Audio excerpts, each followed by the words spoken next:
So hello and welcome to Cinema Eclectica, part of the Geek Show podcast network. We are the Geek Show's dedicated movie podcast. I'm Graham, and this week I've been joined by Mick. Hello. And Tim. Hi. And our film of the week is one that I have failed to watch due to idiocy, but that's fine, because I can go on... You mean Idiocy's alive? What the hell was that? Listeners, in case you were taking bets on how long it would take before the Brian Blessed impersonation, 45 seconds it turned out.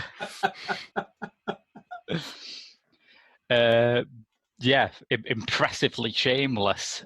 We are doing Flash Gordon. I am going to have to go off hazy, half-remembered childhood memories, but that's fine because... No, that's quite a good angle in a way, isn't it? To have one person looking at it from that point of view. Yeah. This is the 40th anniversary re-release, isn't it? It certainly is, yes. Do you know what's missing from the poster for Flash Gordon? I don't. The phrase, from the director of Get Carter and Pulp. Yes! That is one of the biggest directorial U-turns in filmmaking history, isn't it? Because Get Carter has very, very few people with wings. Indeed. The poster for Flash Gordon shows Ming the Merciless grasping the earth or something, doesn't it? Something like that, yeah. Pretty much, yeah. Although, of course, you know, Alf Roberts from Coronation Street could have done with wings. What? Don't worry, listeners. I don't know what the heck he's on about either. Well, I don't watch Coronation Street, but I assume he is one of the small flotilla of British character actors who's in Get Carter, right? Yeah, I'm trying to remember what his name... I think it's Alf Mosley or something. Yeah, something like that. Yeah, something like that. But Flash Gordon, this is, I assume, a film we all watched as kids, right? It's that sort of film. Well, I think so, but on the other hand, I don't know if it ever made that much of an impression on me as a child, really. I don't know. Are we assuming that our listeners are all at least vaguely familiar with what this movie is? An absolutely classic bit of kind of like 80s sort of like kitsch sci-fi fantasy. Yeah. I mean, the plot's quite straightforward. We've only got 14 hours to save the world. Yeah, that's basically it. Yeah. And we're going to do it in as camp a way as possible. Yeah. So this came out the year 1980. Yeah, this was one of Dino De Laurentiis's attempts to pair art house directors with Mad's pulp space opera source material, which had hit pay dirt before with Roger Vadim and Barbarella. It was about to come spectacularly derailed with David Lynch and June. In between the two, we have this. Yes. And we have, oh God, how do we make an inroad in reviewing this then? How do we, because given a proportion of our listeners presumably already love it or think it's very, very stupid. Well, they are both correct. Yeah, I was going to say. Well, let's have a look a little bit at the history, shall we? Yeah. So we had a 1920s comic strip called Flash Gordon, which was very much in the sort of Dan Dare mould of all-American heroes going into space and fighting off evil... Well, that's not Dan Dare, though, is it? Dan Dare was British. I think Flash Gordon predates Dan Dare. But it does predate. But it's that kind of tradition, that sort of one bloke who's a sort of proper square-jawed hero type. In the case of Flash Gordon, he's a pro footballer, although I'm not sure whether that's the case in the original cartoons. No, I think is he a pro footballer or is he like a college football star? Is that important? I mean... He's a quarterback. Yeah. At the end of the day, he's a quarterback.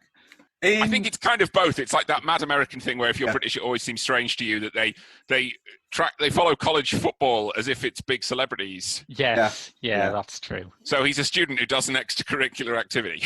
Yeah. Basically. He's basically in the equivalent of the CCF.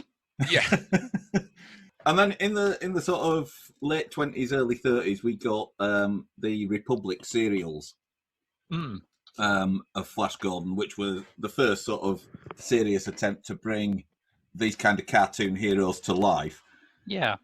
And actually did it really successfully and had a hell of a legacy. I mean, the actual opening sequences of those Republic serial chapters were the inspiration behind the text crawl we get at the beginning of all the Star Wars movies. Yes, yeah. And are infinitely more science fiction related than any of the Star Wars movies. Bloody space wizards. So, well, I don't know if that point of comparison is necessarily one in Flash Gordon's favour, really, of the 1980 movie trying to dump an absolutely enormous amount of money and effects resources onto this compared with what the Republic serials did. But the thing was, they spent an awful lot of money trying to recreate accurately the sense of adventure from those serials. And it is, apart from the fact that it's in Technicolor, so much Technicolor that I'm glad I didn't have access to the 4K restoration, because HDR Flash Gordon is going to burn someone's retina. Yeah. It has an absolutely preposterous lineup of actors in it. It has several people who should not exist sort of in the same space together. Peter Wyngarde's in this, isn't he? Yes, he is somewhere. Yes, hidden behind a very, very, very shiny mask. Apparently, reading it has Robbie Coltrane in it. Didn't spot him myself. Oh, I think he's something like third Hawkman from the back or something. Right. I don't remember Robbie Coltrane from my childhood viewing, but to be fair, when I was 7, I hadn't quite got into Cracker yet. Yeah, just the crack. I was still about 18 months ahead of you there. Yeah. But Timothy Dalton, and I think this was the start of his contractual obligation to be able to use bad language in any film he was in. Because in the entire sort of 2 hours-ish running time of the film, he's the only character who says bastard. Right. Which I believe he's also the first Bond to have uttered that particular expletive. That's a very specific distinction, isn't it? Oh, he's the first actor who played James Bond to say bastard in another film. What, you don't remember the famous shaken not bastard scene? Timothy Dalton, Brian Blessed, Peter Wyngarde. It has Richard O'Brien in it. It does, yes, as trusted advisor to Timothy Dalton. And of course, gigantically looming in the foreground is Max von Sydow as Ming the Merciless. Ming the Merciless, who, unlike Adrian Veidt, is a Republic serial villain. Yes, thanks for that. The thing about Max von Sydow, and I think this is a testament to his skills, is that in the face of something as overblown as Flash Gordon, playing what is essentially a pantomime villain, he manages to give the most understated performance of anyone in the entire cast. Yeah.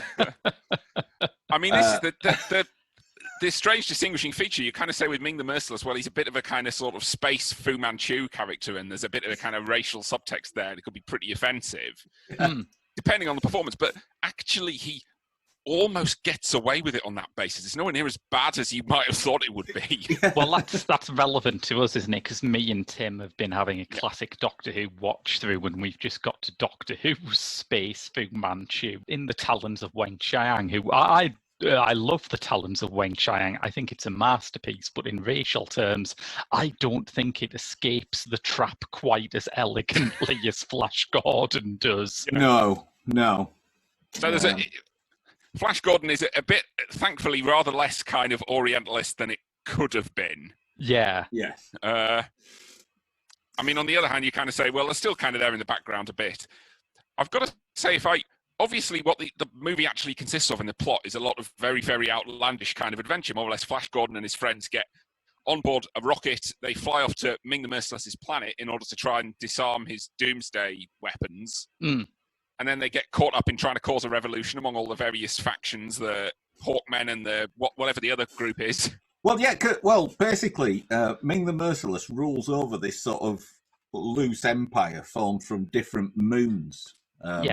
It's actual moons in this version. I think in the Republic serials, they all had different kingdoms on the planet Mungo. Right. Although when you say they're moons, I mean, there's some form of moon that's inside the planet's atmosphere or something, so you can fly from one to the other. Yeah. I mean, it's probably not worth trying to dig any deeper and find any more kind of logical reason for it than that. Oh, I think I lost any chance of trying to apply logic to this film about 5 minutes in. But yeah, so basically, Vultan and Baron, played by Blessed and Dalton, respectively, they're leaders of.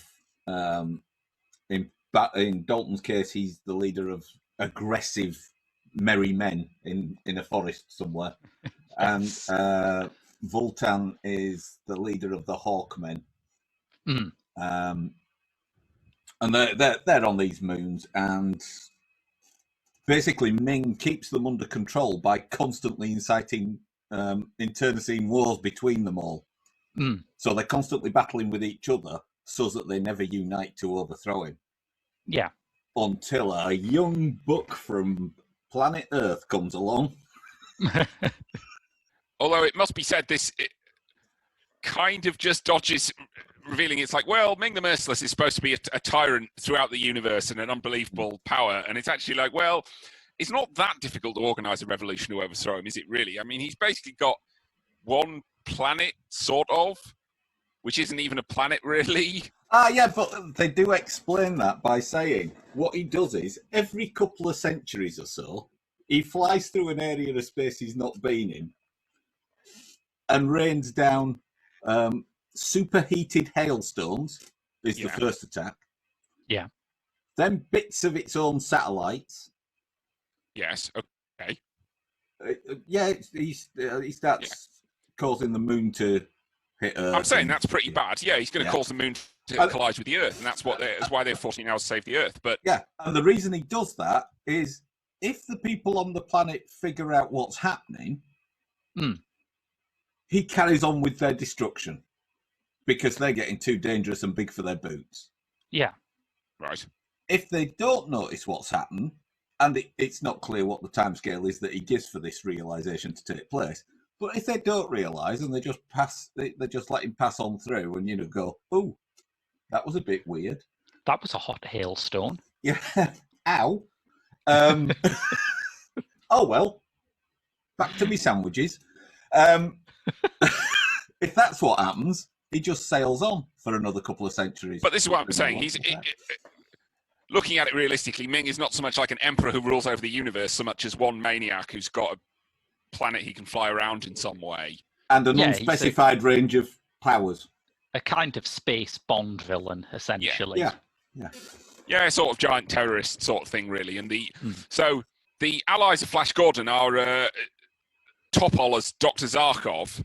A disgraced NASA scientist who you suspect may have been involved in some kind of genetic experiments in a former life. I mean, who hasn't opened the papers and seen another bloody scandal about those NASA people? Yeah. But effectively, he kidnaps Flash and Dale.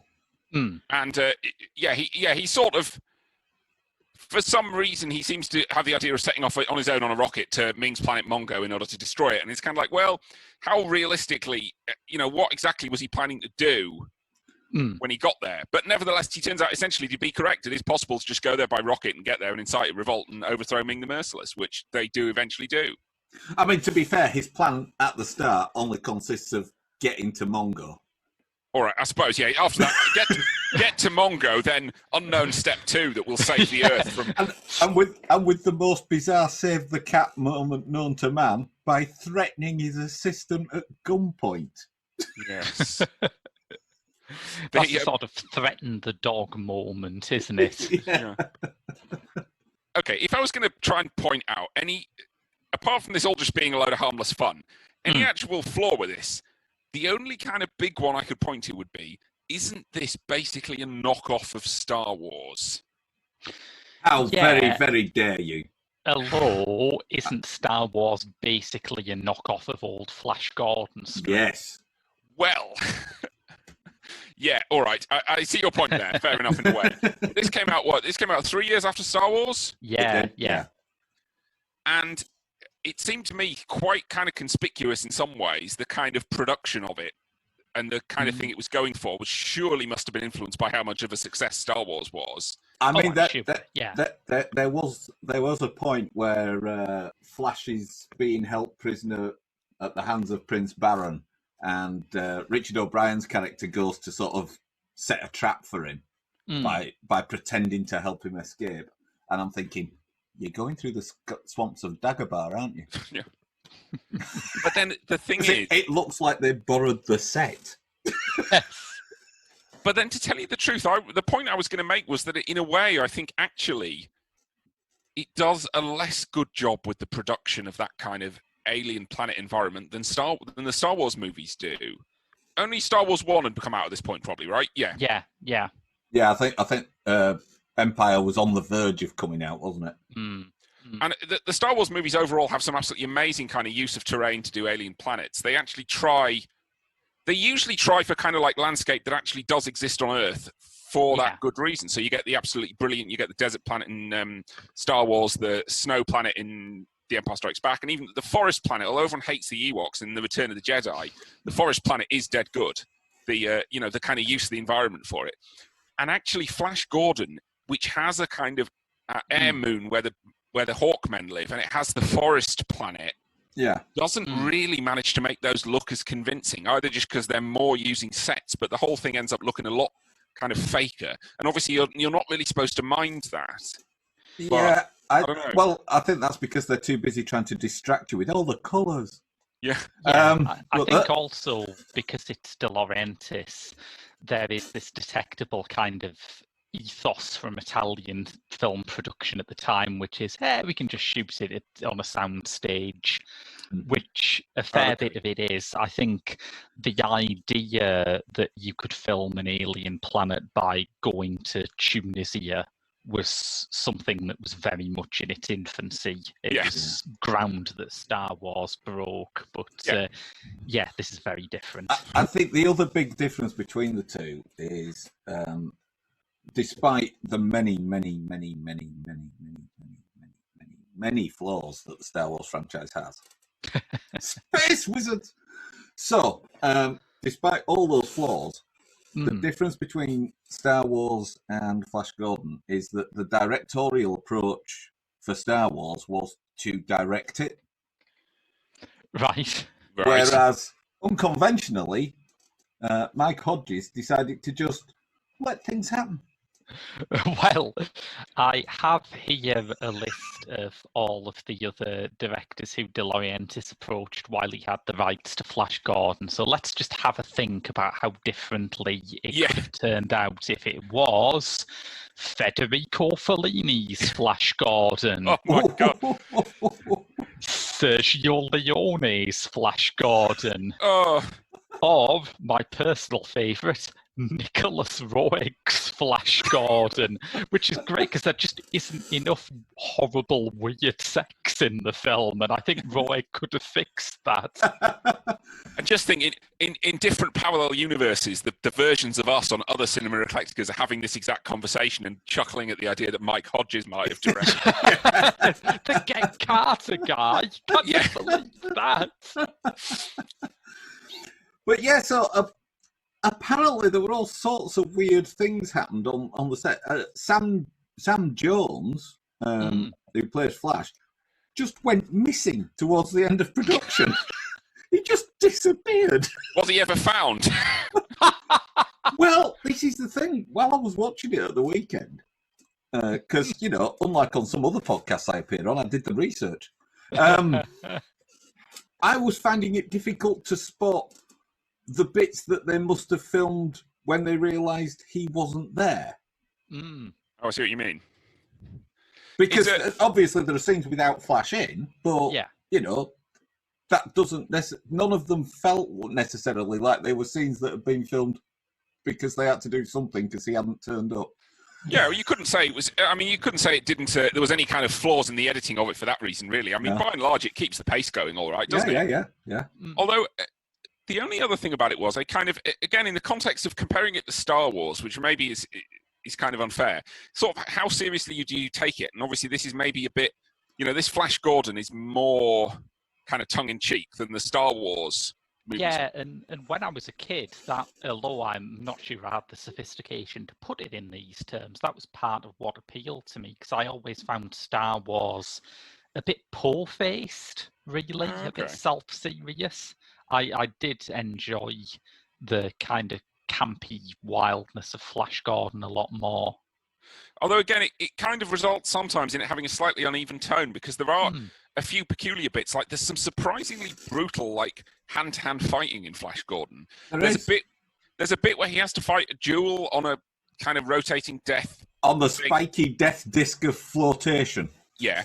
But on the other hand, there's a few bits like that end up actually quite kind of like vicious and gory in a way. People do occasionally get stuck on spikes, or just get to the point of brutally beating each other. And Peter Duncan, who finds out just how serious the termination of his Blue Peter contract was. Yes.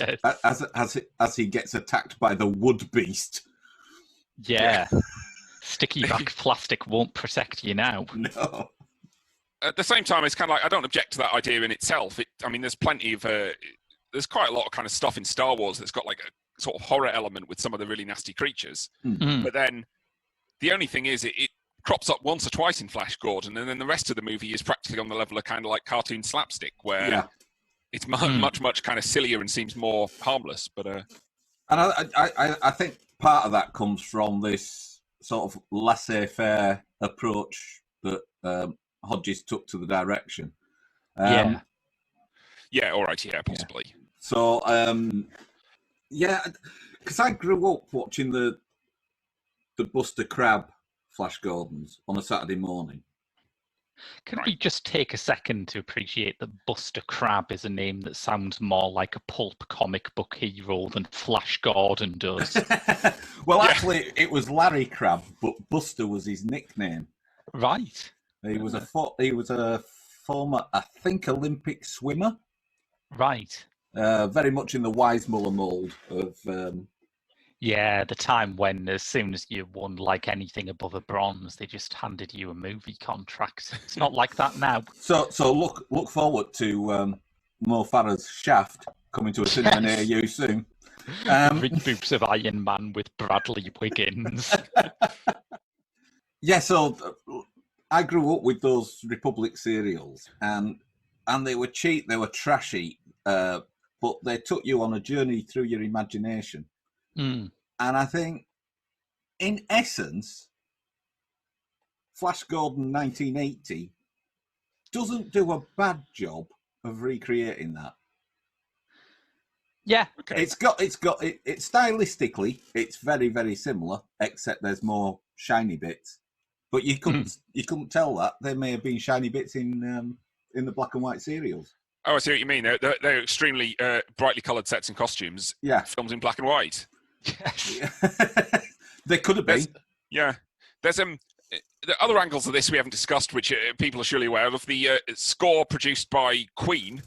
Yes, which is, I don't know how everyone feels about Queen. They are a childhood pleasure of mine, even greater than Flash Gordon, and I find the score pretty irresistible.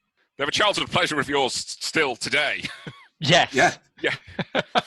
Yes. Whenever he regresses to childhood, which is often. Yeah. But it does mean that it has quite an unusual kind of style, and there are some quite cool bits on the soundtrack that I don't know if you could say they've aged well exactly. Possibly Queen have endured better than some other sort of soundtrack or bands they might have got to do it from the period. So it's actually not that dated. It's not like a dated 80s soundtrack because it's Queen. I think one of the problems for me is that you've got the main Flash theme, which runs throughout the film. Yeah. But then the rest of it neither sounds quite like a movie soundtrack or like a Queen soundtrack. It lacks the consistency that, say, the Highlander stuff retains. Well, maybe. I find it more appealing on a kind of song-to-song basis than the Highlander stuff, but I see what you mean. I think it was just a good idea to get Queen because they did have that sort of operatic quality to their music, and if you're looking for a film which is as gargantuanly over the top as this, then, I mean, who else are you going to get? Yeah. On the other hand, it's the kind of thing where I find it very difficult to get any perspective on it now, if you see what I mean. It's sort of like, well, they're so famous, this soundtrack as well, and some particular songs from it, that it's like, well, does it take you out? Is it kind of counter-immersive for watching the movie? I don't know what level of immersion I'm supposed to have for this movie now, of, how detached I'm meant to be from it, how ludicrous and funny I'm supposed to find it, versus how... See, the familiarity of it just makes it work almost on the level of a needle drop for me. It's no different to if they were playing a song that was written about Flash Gordon, the newspaper strip or whatever in the film. That's not to say it fits badly to it. It's just a recognition that this score has its own life in a way that most movie soundtracks don't. Yeah, I think that's fair, yeah. Well, I was just about to say, how can we possibly round up except to say if anyone hasn't seen this movie or is unaware of it, it's probably all go and watch it. Yeah.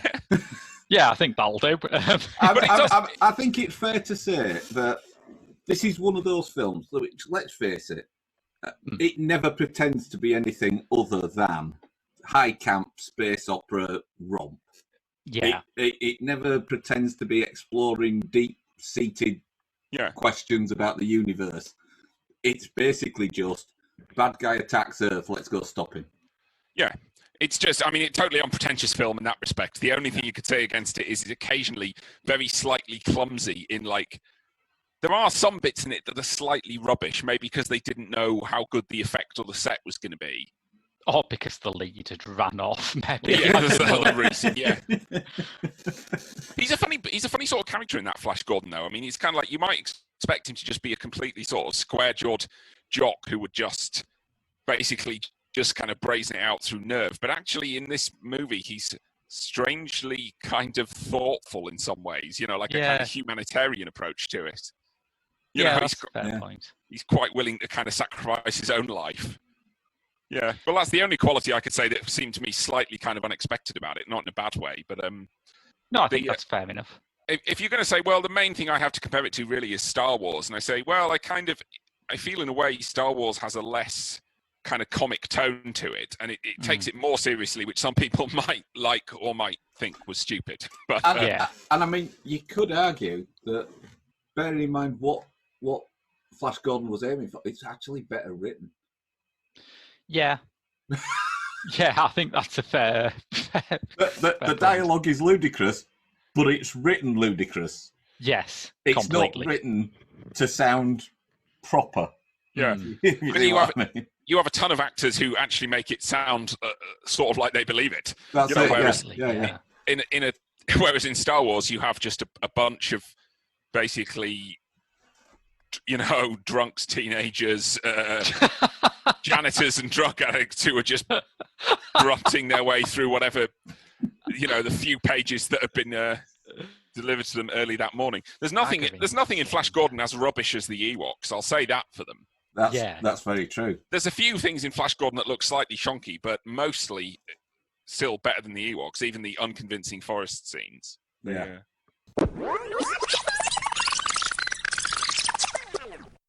I'm Christopher Sabat, voice of Alex Louis Armstrong, the strong-arm alchemist. And you're listening to The Geek Show, which has been passed down the Armstrong line for a generation or two. If you're enjoying what you're listening to and you want to help us continue making more podcasts, that would be logical. If you're enjoying what you're listening to and you don't want to help us record more podcasts, then that's a strange use of priorities, in my opinion. But there are several things. Some sort of masochist might have that view. Yeah. So someone enjoys the agony of not having Cinema Eclectica to listen to. Someone who just believes that everything good must come to an end. But we don't believe that. We think everything good should go on for as long as humanly possible. And everything bad. We believe the exact opposite. Yeah. That's why I'm currently in charge of HBO's department for dragging out Game of Thrones spin-offs for as long as we possibly can. But I still need money. You know, I only work for HBO. I backed myself into a corner with this gag. You did. What the hell are you talking about, Graham? When is this sentence going to end? Nobody knows. But if you want to end the sentence, yes. If you want to continue to the end of this sentence. Listeners, we've got a Patreon. You can donate to our Patreon at www.patreon.com/The Geek Show. The Geek Show is our parent network. You can find us on social media at TGS_The Geek Show. That's what we're on Instagram, Twitter, and Facebook. And the simplest thing you can do to help us is just give us a review wherever you find your podcasts. And that does help us with visibility. Every actual donation will prevent one further podcast of this kind. And every listener that we discover hasn't subscribed will extend that sentence Graham was halfway through by another 3 words. Well, actually, yeah. We'll actually send the lads round if you don't cough up. Genuinely threatening, yeah. Threatening the listeners, that's what I signed up for, yeah. Unsure if your Spider-Man is amazing or spectacular? Infinitely confused by Crisis on Infinite Earths? Or does the mere thought of X-Men continuity make you tremble? Then 4Panel is the podcast for you. Join me, Andrew, and my co-host Rob and Mick as we guide you through the weird and wild world of comics. We'll talk about the secret origins of your favourite characters, delve into the craziest events of comics past, and review the hottest new graphic novels that you might have missed. That's 4Panel, a part of the Geek Show Podcast Network, available wherever podcasts are found. So if you go over to thegeekshow.co.uk, you can find written reviews of films that we don't do on the podcast. Exclusive stuff, like I have done a review of a film that I did on the podcast. But nevertheless, it was a film I did about 2 years ago, and it's now come out on a new Blu-ray edition from Eureka Masters of Cinema. It is the outrageous martial arts horror comedy Mr. Vampire. We have several reviews by Rob. He's been busy. He's reviewed 3 Outlaw Samurai on the Criterion Collection, a box set of Edgar Allan Poe adaptations from the pre-code Hollywood era. Wow. And finally, Ashley Lane has reviewed the original 1989 TV adaptation of Susan Hill's The Woman in Black. Whoa, okay. That's really, really scary, that version. I haven't seen it, but I have heard many people say that thing. There's one or two moments in that more or less cause me to, expire of terror and have to be resuscitated. It's quite bold of you to come on this podcast, given that you are dead. Oh, yes. Well, no, we recorded it before I died. I'm too confused now, Graham. No, that is technically true. We've recorded this podcast before all of us died. Yes. But not before I watched the original 1989 TV version of The Woman in Black. I mean, what sense would that make? It's a paradox. It's so scary that I was afraid of it before watching it. Look, can we get on with the other actual movie now? Ideally, yes. What is it, Tim? What it is the 2018 kind of horror slasher movie by Patrick Reynolds called Open 24 Hours. Mm. Which, like I say, kind of came... I don't know, you couldn't say it came out a couple of years ago exactly. I mean, it's had quite limited distribution so far, I think, until now, where it's coming out on some kind of streaming services. It's done the festival rounds, I think, is what's happened, yeah. Yeah. And I think it's maybe been in limbo a bit since then, but... Just a warning, listeners, Tim's review gets a bit spoilery here, so if you don't want to listen to any of that, skip forward to about 48 minutes and 50 seconds. I don't know, maybe that's not that unusual. This is it's something that kind of starts off ambiguous, the extent to which it's going to be a kind of psychological thriller thing versus a slasher horror kind of movie. Mm. Essentially following the experience of a young woman, Mary, played by Vanessa Grass, spending a really, really horrible night shift at an all-night gas station. Yeah. Mm. And it kind of starts out with essentially establishing pretty early on that she's someone with real mental health problems. She suffers from kind of paranoid delusions, very kind of vivid and lurid flashbacks to some horrible events earlier in her life. And so she's briefly been incarcerated in prison for not terribly long and then let out for probably, psychological grounds. And at the start of this movie, she's just, going for her first shift at the gas station. And as we find in her discussions with the other characters she meets in the movie, that the reason behind it is so madly kind of proper slasher movie horrifying, which is that her, she was in jail briefly for having attacked her ex-boyfriend, who, as it turns out, was a serial killer, and that she managed to eventually get free of his clutches, and he's been locked up, and now she suffers from these kind of traumatized delusions and is trying to get back to normal. Okay. And this is a movie where, to tell you the truth, the main thing I'd say I could recommend about it is that it's got this quite good performance, at least definitely very kind of competent performance from the lead, Vanessa Grass as Mary. She's had previously, not a lot of previous movies, but one of them seems to be the Texas Chainsaw Massacre prequel, or one of the kind of spin-offs of that in some way. Yeah. The last few years. And she's certainly good at looking kind of terrified and looking extremely wide-eyed in just, petrified fear at something she isn't even sure is really happening. Yeah. So kind of stuffing her face with pills from the bottle, thinking that, she suddenly glimpsed like a sort of burning figure marching towards her, or a sinister figure, wearing this sort of shadowy raincoat. The problem really is that though that all sounds like it has some potential, and the movie is kind of competently made in some way, it kind of slides down into a bit too much sort of slasher movie cliche, really. Yeah. And it's also one of those funny movies where it's been quite well, I don't know if you're saying unevenly edited all the way through, but it ends up at 1 hour 45, which is a kind of starting to be a bit generous, I thought. Yeah. And especially since the premise of the movie is that she's just arriving for the night shift, and all the stuff that's going to be horrifying is, just going to be through, get her through to dawn, if you see what I mean. It's all going to take place across one night. But nevertheless, they seem to have included in this movie a lot of other kind of prologue stuff where she goes out for a drink with her friend to discuss this before getting there, and she meets with a parole officer to talk about how she's getting this job, none of which really kind of adds very much to the plot at all, since almost everyone kind of turns up later to visit her when she's at the gas station anyway. Yeah. But it's one of those things where, unfortunately, I don't know if it's a quality I'm supposed to find appealing. Maybe if you're kind of less familiar with the kind of old slasher movies or not, but pretty much of all the kind of slasher movie cliches you could expect, all of them more or less turn up in Open 24 Hours. It's got the kind of hallucinated character thing where you think maybe some character is going to turn out to be imaginary. It's got the one that you always see, which I don't dislike, but on the other hand, I'm kind of sick of seeing it, which is that there'll be a TV playing in the room that the characters are in, and it'll be showing some old black and white horror movie like Bride of Frankenstein, Yes. It'll be ironically showing some old horror. Today on the Public Domain channel. Yeah, exactly, yeah. But the other stuff you got in Open 24 Hours, you got the kind of raincoat costumed killer. There must have been loads of those killers who wear raincoats with a hood up, I mean, you'd think, wouldn't you, that these days the law agencies would have some kind of deal with the suppliers of raincoats. Oh, just to be told, shop anyone who buys them. Yeah, exactly. Yeah. And then you've also got all the kind of shots you get from.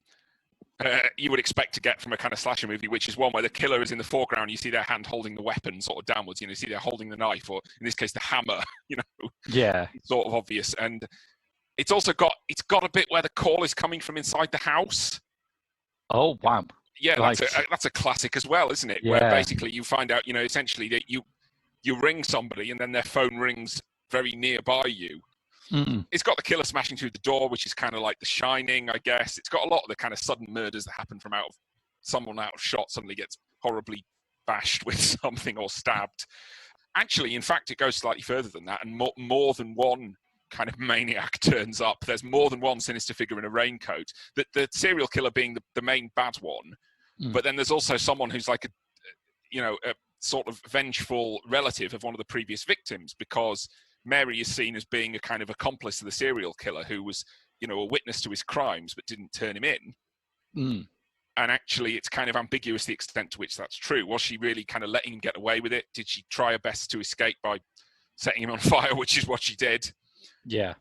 aside from that, the movie in its second half pretty much slides downhill in pretty traditional kind of slasher movie territory. You're gradually kind of losing control of the fact this killer is, murdering people around. It's like there's a cop who turns up and gets murdered. There's the parole officer who turns up and gets murdered. Her friend turns up and gets murdered. So it's just got a pretty routine kind of, body count, while Mary gets more and more panicked and realizes she can't. And like I say, one disgruntled relative of a previous victim turns up and then is murdered by the actual murderer, despite trying to kill Mary herself first in a rather kind of half-hearted way. So, well, yeah, the murderer had dibs. Yeah, exactly. Yeah, the jump scares and stuff in it are reasonably competently done. But after more than about sort of 80 or 90 minutes, I'm really starting to get kind of jump scare fatigue.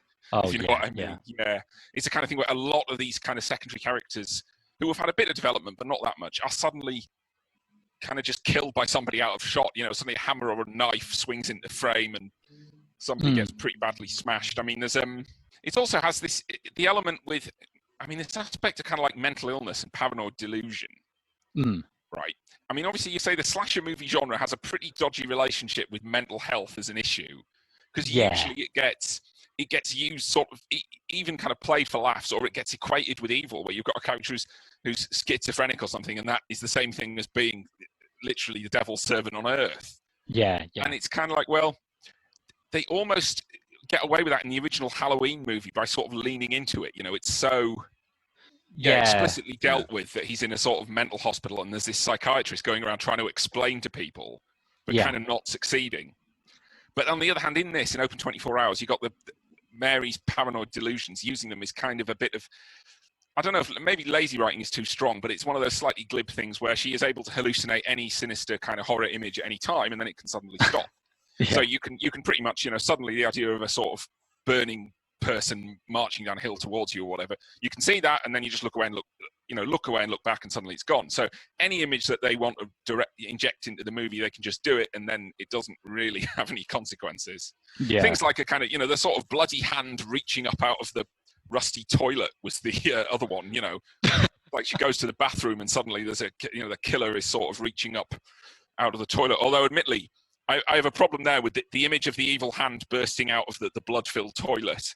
Has the effect now of just reminding me of the Alan Partridge movie, if you remember that. Where there's a scene in that where Alan Partridge traps himself in a septic tank and he's trying to shake hands with someone upwards out of the toilet. Yes, that's very true. So that particular kind of graphic has probably had its day now, I think. But the overall thing about Open 24 Hours is just that there's just a kind of big mashup of all these kind of slasher movie tropes, none of them really terribly new. And if you like slasher movies, you'll probably find it enjoyable enough in that way. It does kind of, it's a bit of a shame really that it starts out looking like, because it has the main character suffering from these kind of delusions, it seems like her story and her mental health is going to be more relevant to the movie. But once you've got kind of halfway through and the guy is actually established as being real, it sort of becomes a bit irrelevant really. It's kind of like, well, yeah, she had these problems, but in a sense, she's now just in the same situation anyone else would be, which is that the guy is stalking her around the place and trying to kill her. And it's also the kind of thing where it brings that character into the foreground. And unfortunately, he's not an especially kind of iconic serial killer. He's a kind of mishmash of various different sort of, maniac slasher movie killings. He's referred to as the Rain Ripper because he wears a big raincoat. And the rain symbolizes something to do with washing away something from either him or his victims, I forget. Right. And he kills people apparently using a hammer, which I don't know whether you'd think with a Ripper it would be a knife, but he also uses fire in some way. And there's a kind of voyeuristic aspect where people have to watch. So he forced her, when she was his girlfriend, to watch him commit some of the murders.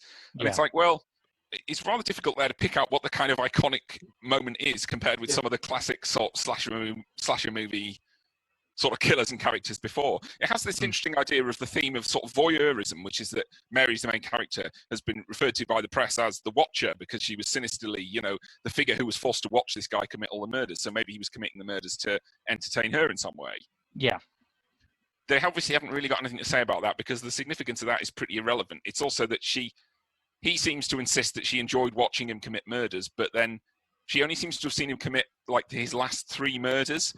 And they make this slight slightly grim sort of misstep of saying how many murders he had actually committed before that and how many people he'd killed, which is given as 35. That's quite a tally. That's quite a killing spree, isn't it? So it's like, well, he was your classic kind of Buffalo Bill serial killer type who was kind of abducting people and then taking them to the basement and killing them or whatever. And it's like, well, there could maybe have been some psychology to this about his relationship with Mary, where she was unaware that he was a complete maniac.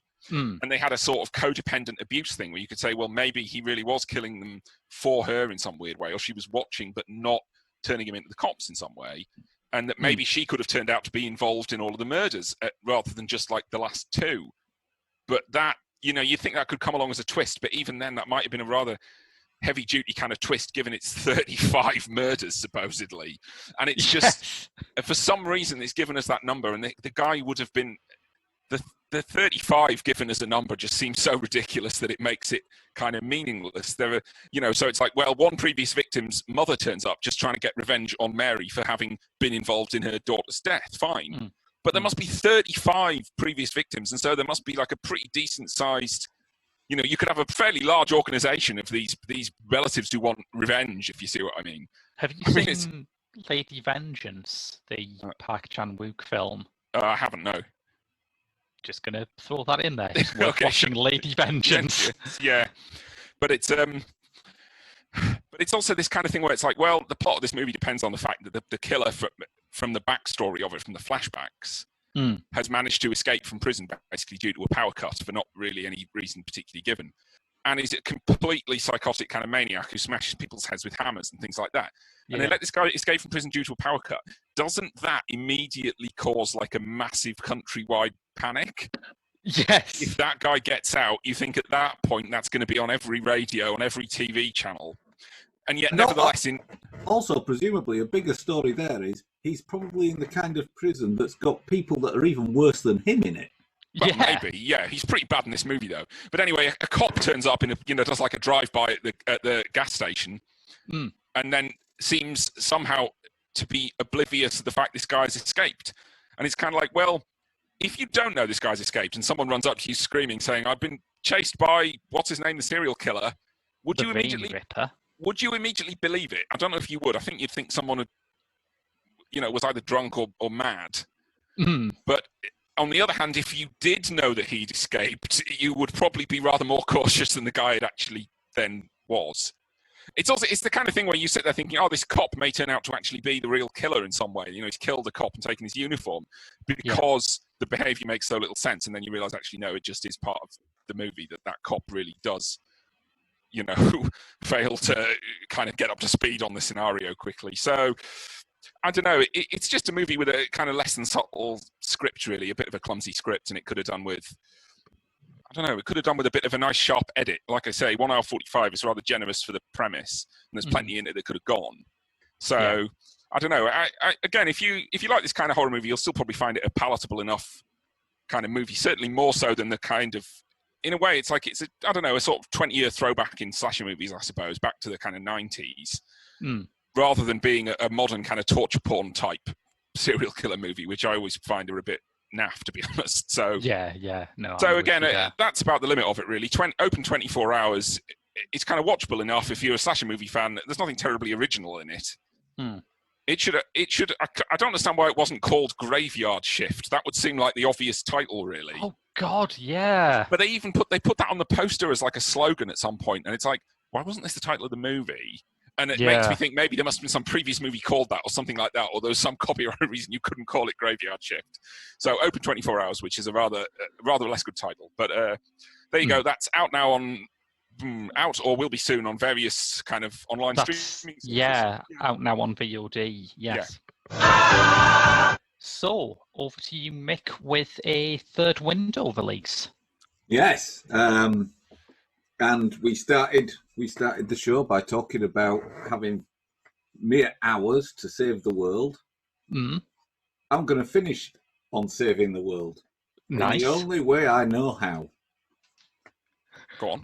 Using the obscure release of a proto Sex Pistols Japanese punk band. I was going to say, is the only way you know how weirdly, by any chance? And turns out it is. It is. Seriously. Wait. Seriously. You see, this is not what I thought Fish Story was. I thought Fish Story was one of those kind of like...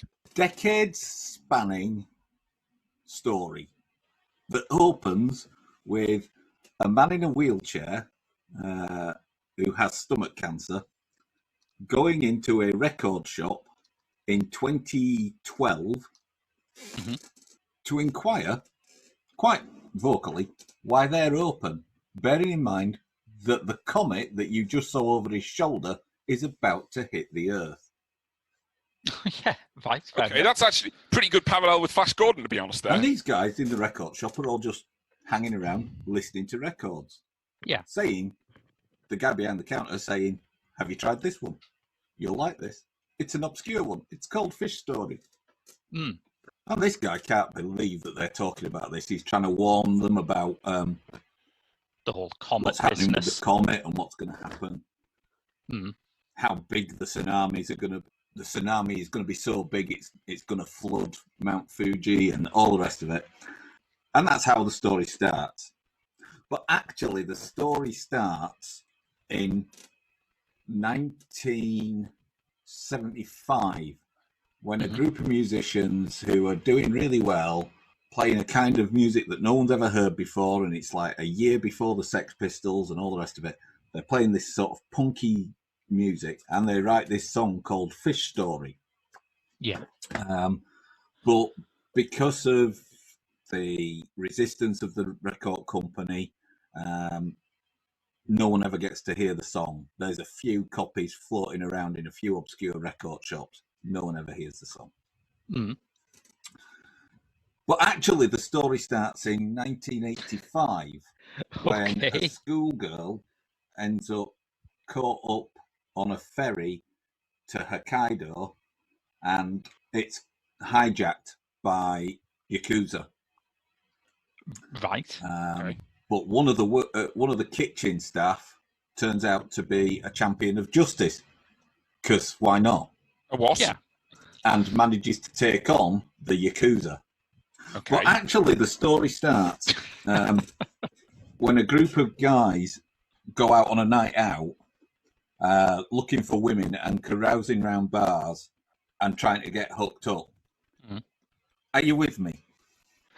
I mean...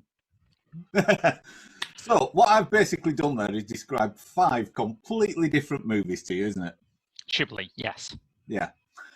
And that's what I was thinking as I was watching it. Mm.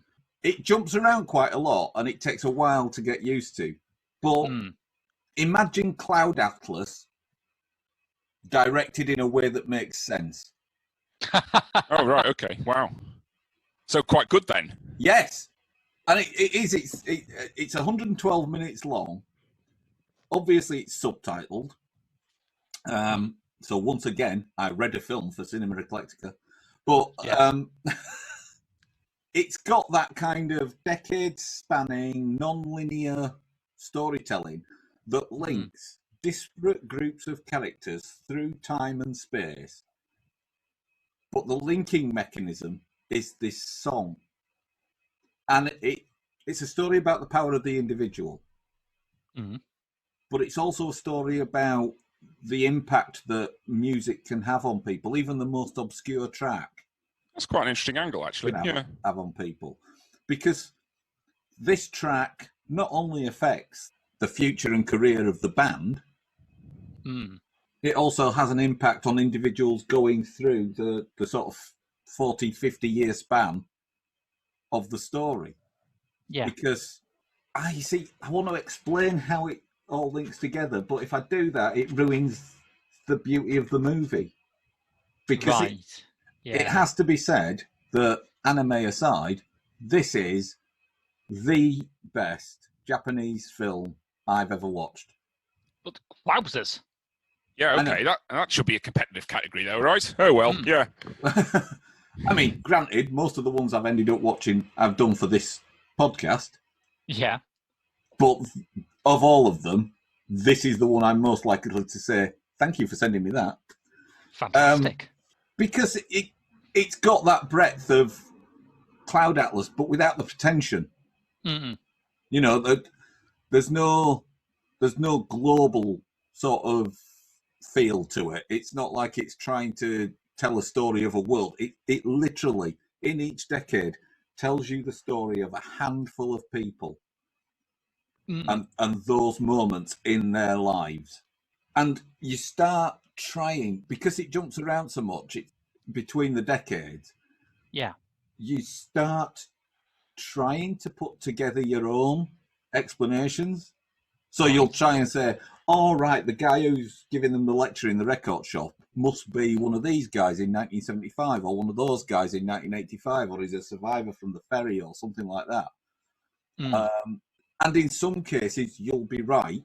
But in other cases, they're just someone who's there. Okay.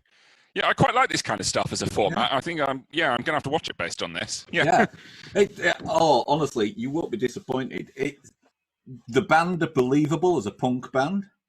Is believability the quality you want from punk bands necessarily? No. I mean, I don't know. No, I mean sometimes you get these sort of musical biopics. Yeah, I know what you mean. Yeah, where actors are playing bands and they don't come across as convincing, whereas in this one, they are. You'd almost believe that Gekirin were an actual band, and I believe they did do some PAs as a band during the promotion for this film. Did you ever see that movie, We Are the Best? Oh, I love We Are the Best. Because in that they kind of lean into it really, which is they are total rubbish. I mean, that's sort of the point. They ruin it completely, don't they? Yeah, they believably suck. Yeah, they're a kind of proper kind of anarcho-punk sort of thing, which is that they wreck an event in some way as well, just by being a bad band. Yeah. But yeah, the weird thing is, looking at the press release and looking at the trailer, it tells you it's a sort of story about a punk band who were a bit ahead of their time. And it almost feels like it's going to be a bit like Killing Bono from a few years back. Oh, yes, yeah. Which I dimly remember, yeah. Yeah, but it turns into this science fiction tale, kind of, but it's also a coming-of-age tale. It's so it's directed fantastically by Yoshihiro Nakamura, and it's based on a novel. It's written by Kotaro Isaka, but the screenplay is by Tamio Hayashi, and it's just I don't know how to say it's brilliant in any other way. Well, that's all I need. It took me on a journey. It took me on a journey in 112 minutes, and it was a worthy journey. You've come at the other end a changed man. I have. Yeah. And listen, Flash Gordon, they only took 112 minutes to save the world. Oh, right, yeah. See what you did there. It does sound like it's in the category of ones that kind of impossible to explain now as well. I mean, it's it's one where you can't explain it without giving too much away. And you know, so if you want to do a linear explanation, Gekirin record a song called Fish Story that predates punk rock by a year or so. They break up shortly after. The record gets a limited release because of company interference, but it takes on a life of its own over the years. You then jump around in the decades and you see several unrelated scenarios: hospitality staff on a ferry winning the heart of a beautiful girl, guys on a night out, man in a record shop. I mean, to describe it that way, it sounds rubbish. It's an argument in favour of telling the story non-linearly. Yes. It says Mike Hodges directed this, doesn't it? Didn't he? He just left the actors to get on with it. Graham, what was that movie I watched that was about like it was about like a hitman and a jazz trumpeter in parallel? Was it just called Dreamland? Was that it? I think it probably was just called Dreamland, yeah. The one where they were both attending, it was the two versions of the same character in parallel attending a vampire's wedding reception or something. All right, anyway. Something like that. Yeah. It has no relevance to this except in a kind of general bizarreness of the kind of fracturing of the story, really. And that's what makes Fish Story so rewarding, because the first couple of loops, jumping between time zones, the only bit you're really able to understand where it all fits is the bits involving the band. But there's a point where suddenly it all starts to fall into place. And it's possibly one of the most rewarding experiences I've had watching a film when that happens. When you suddenly go, you think, what genius took all these jigsaw pieces together and made them look like a completely different picture from the one on the box. Yeah. The genius who assembled this jigsaw wrongly. Well, that sounds great. It's a lot better than I thought it was going to be, because I thought when I heard the title Fish Story, I thought it was going to be a kind of vaguely sort of a Pixar-ish film about two fish learning well, apparently, and this is one of the things that comes out in the film, is a fish story is effectively an exaggerated lie. Right. Okay. A bit like A Fisherman's Tale, I guess. Yeah. Here. So, and even where they get the lyrics from the song from is woven into the narrative as a sort of flashback sequence, and it just goes. That's the bit that seems contrived in all this. it's bizarre. But, well, that sounds great. Where and how can we see it? Is it for streaming online, or do you wait for a Blu-ray? I believe it's a Blu-ray release. Yeah. From Third Window? Yes, that's correct. Yeah. And I believe it comes out in September?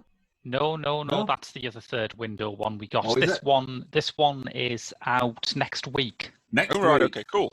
Yeah. Hey, I got in on the ground floor.